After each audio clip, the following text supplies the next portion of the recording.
Welcome back. It's time now for a check of what's making the front pages of the international press. For this, I'm joined by Elena Casas. Hi there, Elena. Now, Obama has finally declared the war in Iraq is over. That's after nearly a decade of fighting. How has this gone down with the American media?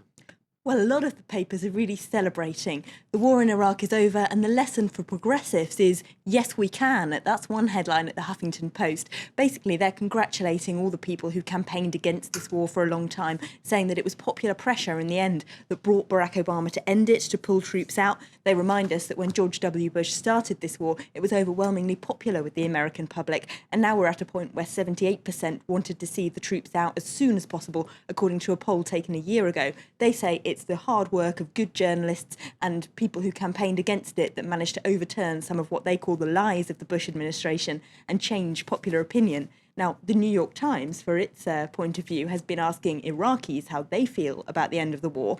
Their correspondent in Baghdad has. And of course, their responses are really extremely different depending on which ethnic group they come from and which part of Iraq. Members of the Sunni minority who feel they're not really being represented in Nouri al-Maliki's current government, a lot of them are saying they don't want to see the US troops leave, at least until the internal strife in Iraq is over, until there's a more stable, calmer security situation.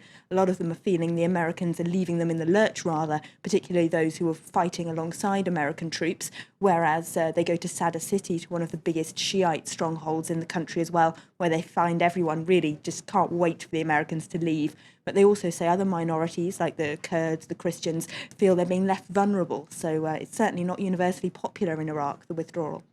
Indeed. Well, staying with Iraq and indeed the New York Times, one of its journalists has made a rather haunting discovery.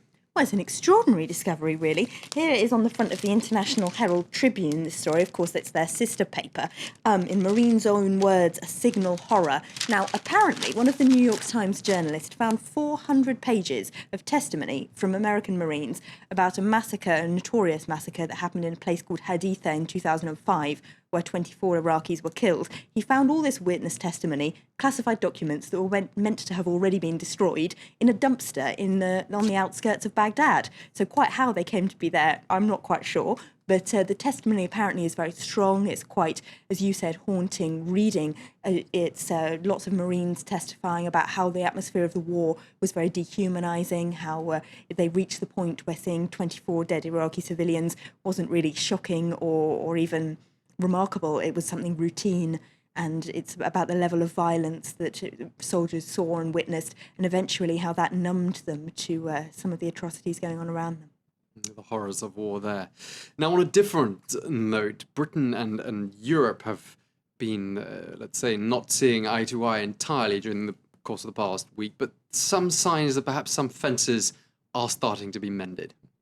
Well, you would think they'd be getting on better now that Angela Merkel said yesterday that she still thinks Britain's important in Europe, but not according to The Guardian. They've got tensions rise as UK tries to rip up Europe deal as a front page. Now, according to this, David Cameron is deliberately trying to sabotage the current Euro deal by phoning those countries that already have doubts about it and trying to encourage them. Apparently, he's spoken to the Swedish, Irish and Czech prime ministers in the last couple of days. They're all countries that have got doubts for different reasons. In Ireland, they might have to put this to a referendum, which will be unpopular. The Swedes and Czechs are outside the euro, and this new pact, this fiscal union, isn't popular with their publics. Apparently, Cameron's trying to encourage that. All right. Well, we've got something light and completely different now to finish with. It comes from Brazil. Yes, where, of course, they're gearing up for the 2014 World Cup and trying to end gun violence. Now, according to the local paper O Globo, they've come up with a good way of doing that. Anyone who hands in their gun to the police gets free tickets for the 2014 World Cup in return. They reckon Brazilians love football so much, it's going to be the best way to get them to hand their weapons in. That's an original approach taken there in Brazil. Thank you very much indeed. That was the World Press Review with Elena Casas. Well, do stay tuned to France 24. We've got more news coming up very shortly. Thanks for watching.